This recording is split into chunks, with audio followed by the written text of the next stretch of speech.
Recently, I got signed up for this group at my high school that I hate. I have to introduce incoming middle schoolers to high school, and apparently, high school movies, especially this one, have a huge effect on youngsters' perception of high school. Did I seriously just say youngsters? Absolutely all of what the movies say are true. In my high school, we hunt freshmen for sport, and occasionally canoe-making purposes. But yeah, the movies lie. They all lie. The Perks of Being a Wallflower is based on the 1999 novel of the same name. The novel was written by Chbosky, and the movie was also written and directed by Chbosky. This movie stars Logan Lerman as Charlie, a high school freshman who befriends two half-sibling upperclassmen, Patrick and Sam, and their group of fellow seniors who embrace their nonconformist status. So almost the whole movie is Charlie being caught up in a lot of his friends' drama, and also having a massive crush on his best friend Sam, played by Emma Watson. First, I feel like I need to preface this with the fact that I haven't read the book this is based on, and I probably never will. So this is only a review of the movie, and whatever happens in the book doesn't matter because I don't care. Because when you read a book before the movie, or vice versa, everything is set in stone to the point of the slightest alterations angering fans. So we're ignoring whatever identical event happened in the book. So currently, I'm a high school freshman, and my high school year is ending, and I'm going to be moving on to better things, such as becoming a sophomore. So it kind of feels like the end of an era. I started this channel as a freshman, and so now we're up to here. So, kind of a last hurrah. I'm going to be reviewing one movie that I've never managed to do. I've never reviewed a single high school movie, ever. I guess kind of the Map of the Tiny Perfect Things is about high schoolers, but I hate that movie, so it doesn't count. And they mentioned they're in high school only one time, so it still doesn't count. Now it double doesn't count, and that's not a double negative. It just doesn't count, and it doesn't count more.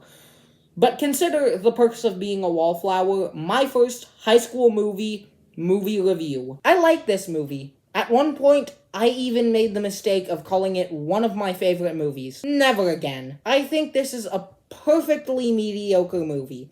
I don't hate it enough to completely go out of my way to talk trash about it,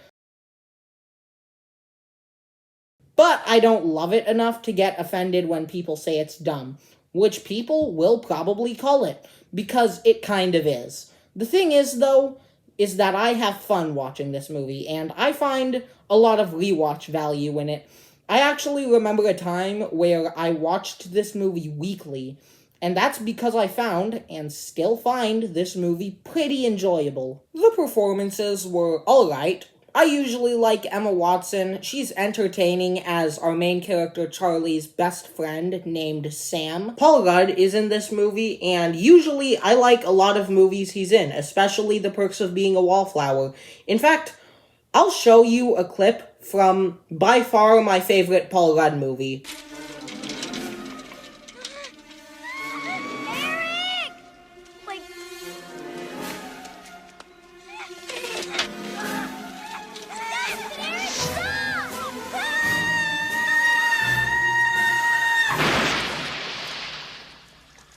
And in case you didn't know, that was a reference to the numerous times he's shown that clip from the movie Mac and Me on Conan.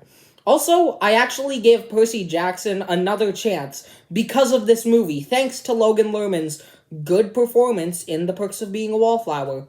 And then I immediately went back to The Perks of Being a Wallflower. Turns out, Percy Jackson is still terrible. Mainly, a pretty good performance was Ezra Miller as a character named Patrick, which is my brother's name. He plays another one of Charlie's best friends and Emma Watson's character's Sam's stepbrother. I think Ezra Miller might have been the best performance in this entire movie. It was pretty good. This was shot on film, so it has a nice grainy look to its cinematography, which basically means it looks like an old movie, but it really isn't. But also, the cinematography is a really good thing. This is just a really good looking movie in its use of great lighting and incredible cinematography. There's a scene using Come On Eileen by Dexy's Midnight Runners, greatest one-hit wonder of all time. And every time I watch this movie, I get so excited, specifically for that scene. I just love it so much. It's such a good scene for so many reasons that would probably take me forever to list. But a few reasons are its acting, specifically with Logan Lerman, its cinematography, once again, beautiful use of lighting, and its establishment of certain characters and their relationships with other people. I guess the characters to this movie are interesting. Ezra Miller's character, Patrick, was, as I said, really well acted, but he's also very interesting to observe because he's meant to be the personification of Tears of a Clown, the funny guy who still has it pretty hard. Another character I want to focus on is our main guy, Charlie. He's really intriguing to watch. He's very introverted, and there are definitely things lurking in his past that seem to affect how he interacts with people and how he acts. I liked how the film dealt with that so discreetly that it barely manages to tell us what happened to him, but it implies just the perfect amount so we can kind of gather what happened and notice how it affects him on our own. And I think that's always really good for rewatch, because then you can go back and notice things like, oh, that's why he does that. Okay, now on to problems. There's this subplot where a few of Charlie's friends found what they think is the perfect song, and so a couple times throughout the movie, they try and search for it. The song they're looking for is a David Bowie song. They're looking for Heroes by David Bowie, his most popular song. You guys know David Bowie, right? One of the greatest recording artists of all time. Like, who else's songs are you looking for? Queen? And it's not just that. It's that they mention this only one time in the movie and then ignore it, and then they bring it up later, and we're like, oh, yeah, I don't think I actually care. That's because they leave such a huge gap in between the start and finish to this subplot. To be honest, though, I would actually rather watch a movie about people searching for a song they like. Actually, you know what? After I finish this, I'm gonna go and search up if there's a movie about friends looking for a song. And if there isn't, I'm writing it myself.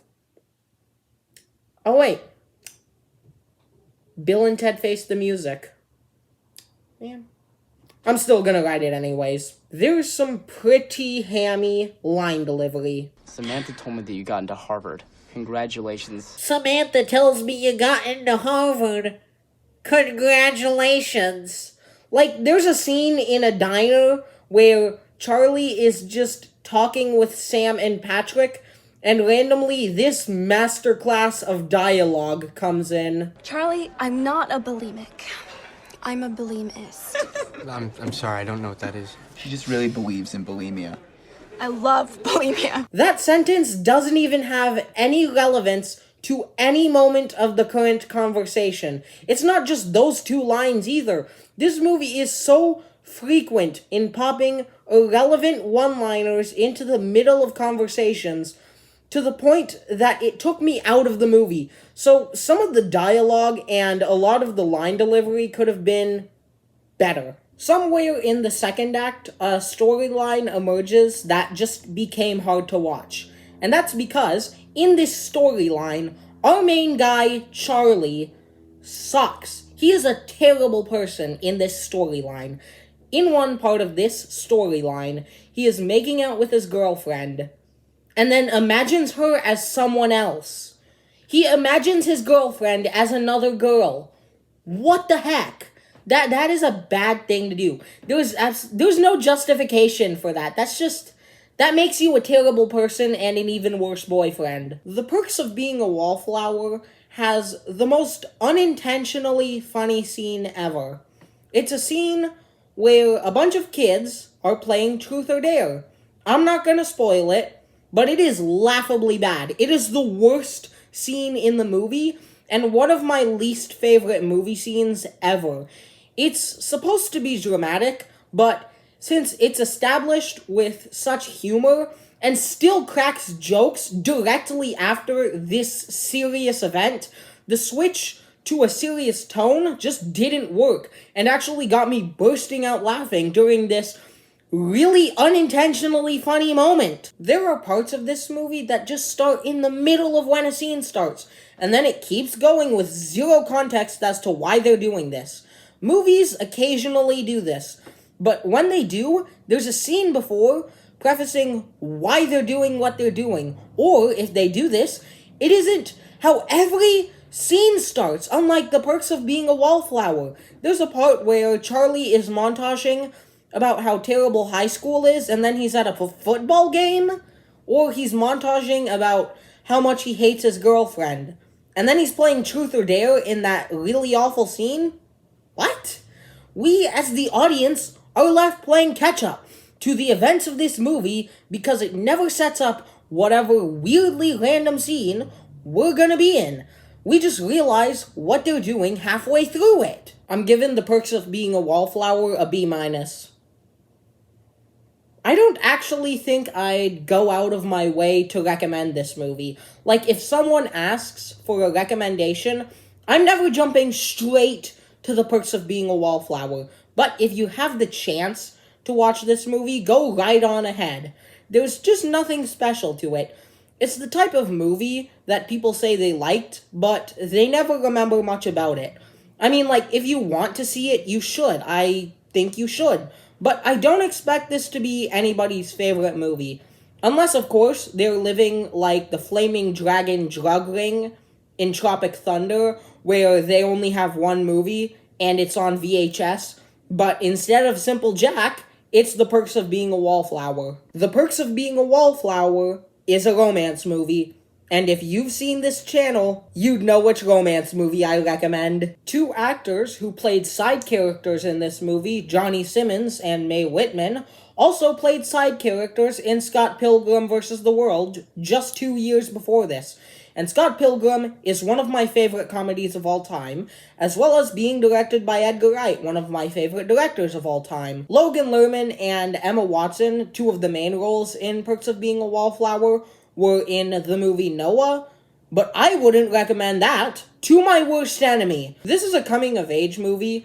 For the coming-of-age fans, try John Hughes movies, Stand By Me, and Moonrise Kingdom. Like I said, this movie regularly jumps into the middle of scenes without an introduction. It kind of reminds me of one of those movies with a non-linear storyline, but it's told really poorly, and it does have a linear storyline.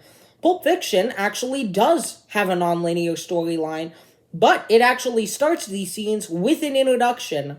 Like, when they introduce two hitmen, Jules and Vincent, we see them talk during the car drive, getting their things out of the trunk, talk in the elevator, talk down the hallway, then they carry out their hit. Then, we see the aftermath of their hit hours later in the runtime. Pulp Fiction jumps around its timeline better than The Perks of Being a Wallflower skips towards its timeline, and I would highly recommend Pulp Fiction. Well, it looks like that's gonna do it for this video. Before you head out, how about you tell me, what is your favorite high school movie?